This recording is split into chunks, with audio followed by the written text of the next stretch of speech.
டெல்லியில் பிரதமர் மோடியை சந்தித்து பேசினார் ஆளுநர் RN ரவி.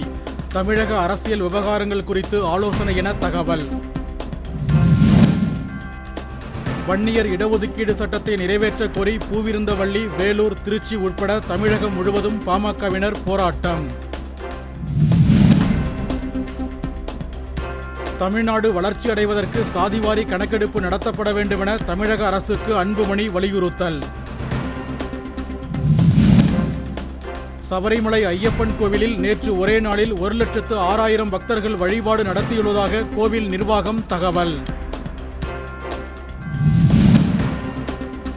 விலைவாசி உயர்வால் மக்கள் படும் கவலைகளை கண்டுகொள்ளாமல் நடுவண் அரசு உறங்கிக் கொண்டிருப்பதாக ராகுல் காந்தி சாடல்.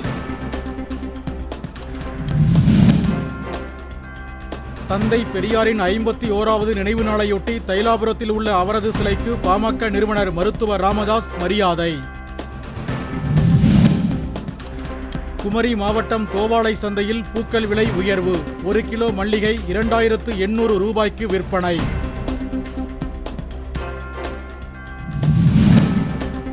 திருச்சியில் மேம்பாலப் பணிகளை விரைவுபடுத்த கோரி வரும் 31ஆம் தேதி அதிமுக சார்பில் ஆர்ப்பாட்டம்.